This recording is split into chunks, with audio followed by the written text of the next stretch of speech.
Welcome into the Blurred Wire. It's your host, King Whale, and today, I know it's been a minute since I was able to put an episode up, but today we have a very good reason to do so as we are breaking down the new Fantastic Four trailer that just dropped. So take a look at it with me. We're going to watch it together, and then I want to hear your thoughts down in the comment section while I give my thoughts on this episode.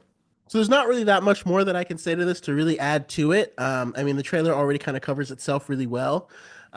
It's very clear that they're going for a heavy family theme, which again, it's a Fantastic Four. So what else would you expect?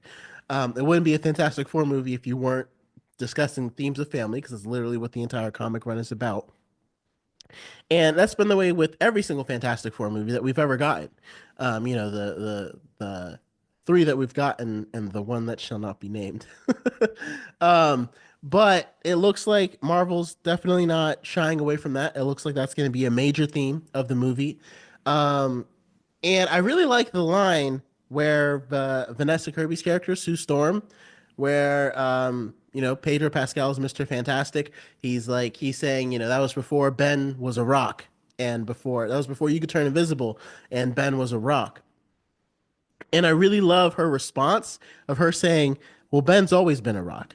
And like that's the perfect way to respond to that, as well as, it really highlights what she's trying to illustrate that, like, yeah, we're different, but we're still the same. And I think she could even went even further, been like, and Johnny's always had a fire, before when he said Johnny can catch fire. And she could have been like, but you just might need to be a little more. You might just have to learn how to be a little more flexible, as like a nod to each of their abilities. I'm not saying Marvel should put that in the script, but, and I'm not saying I'm predicting that that's what it's going to be in the script, but I would not be surprised if that's the direction they went with that because it just works so well for all their powers. Um, but either way, fantastic trailer, literally. And I think I don't know, like I was never a huge, I'll be honest, I was never a huge fan when I found out it was gonna have like a retro 60s aesthetic because I didn't really get it. It was gonna be in another universe. We're gonna have to learn to care about these characters that are in a different world. And it just kind of felt like not really necessary, I guess to me is the right word. But it is going to stand out and kind of feel like it's its own movie in that it's, like I said, very retro. It kind of reminds me of the Jetsons, as like I said, Sean Chandler brought out. Because it's so similar to like that futuristic, but still like old school style with the way they have their cars and their technology. So obviously it's set in a different universe. We already knew that. And so I guess we'll see how it ends up playing out. I always said that, like, if Kang or Doctor Doom or even Galactus was ever the end game for the multiverse saga, I would have introduced a Fantastic Four movie way earlier. And by way earlier, I mean like I'm talking 2022. Like I would have been on to my third Fantastic Four movie in 2026 probably. But obviously that's not how it ended up playing out. That's not how it ended up working out. And it feels like now they're doing a bold move to kind of set this apart because we're gearing up for Doomsday. And my friend and I had a long conversation. We still don't know how the Robert Downey Jr. Victor Von Doom fits into it all. Is he going to be in this movie? We don't know. They did not say that he's going to. He's not in any of the trailers. But Marvel's also really good at keeping secrets and pulling the wool over our eyes, like they did with Deadpool and Wolverine and a couple of those cameos. So I guess we'll see for sure. It's like I want to be surprised in a good way. Like I don't want everything told to me. I want to be able to go in the theater and enjoy it.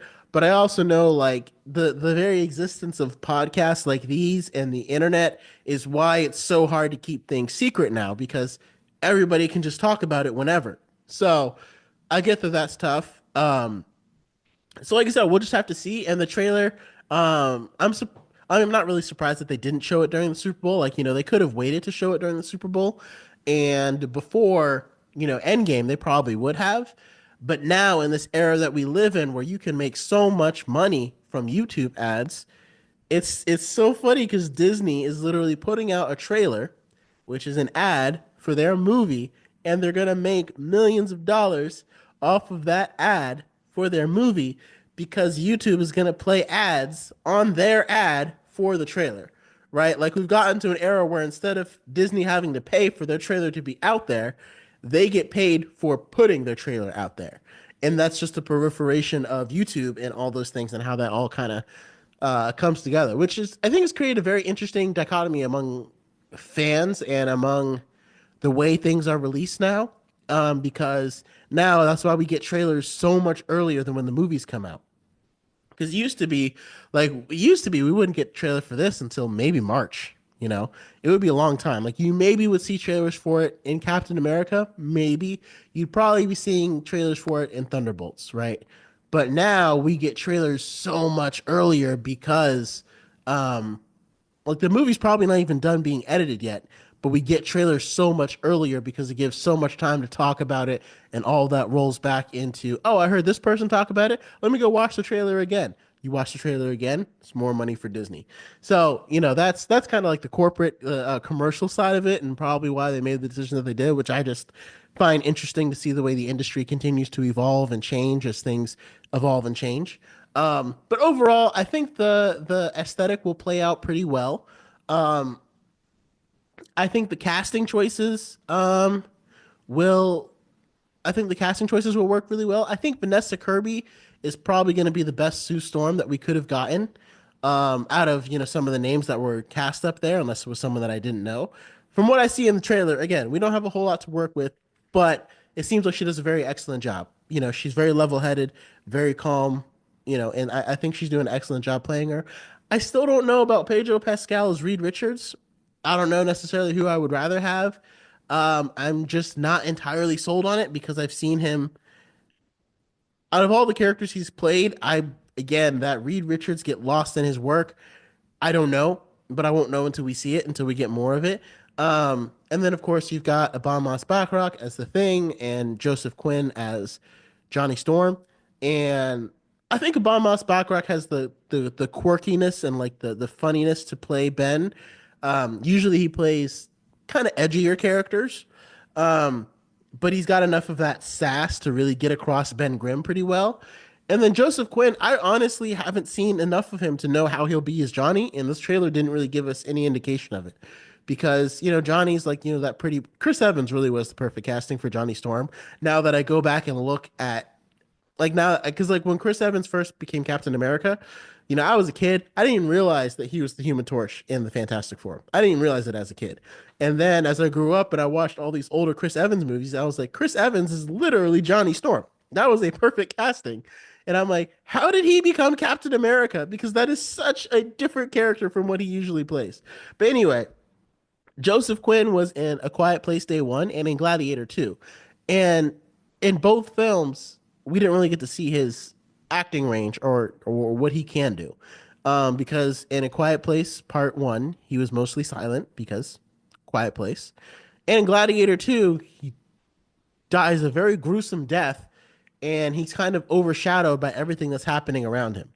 But it will be interesting to see him and Pedro Pascal, reunite after starring together in that movie and then coming together in Fantastic Four. And I think based upon Gladiator 2, I think he'll play a calm, stoic role pretty well. And it's so weird to know that Pedro Pascal plays Din Djarin because, again, we don't really see him do that. But yeah, so it should be an exciting movie. I mean, I'm looking forward to seeing it. Yeah, obviously, I'm going to go see every Marvel movie there is because that's me.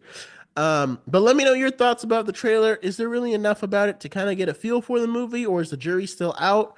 Obviously, we loved seeing Galactus, our actual Galactus, and it'll be. I think the retro aesthetic also works because, again, it's very comic booky, and also Galactus is gonna look a little funny as a massive being, like a celestial, like that type of being, the way he's going to look, it's going to be interesting, right? And I think the 60s aesthetic will help make it not stand out as much and look so weird. It'll kind of help balance it all together.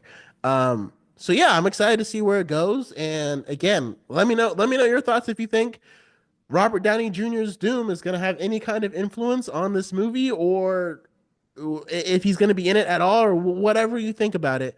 Let me know your thoughts below. And thank you again for joining us.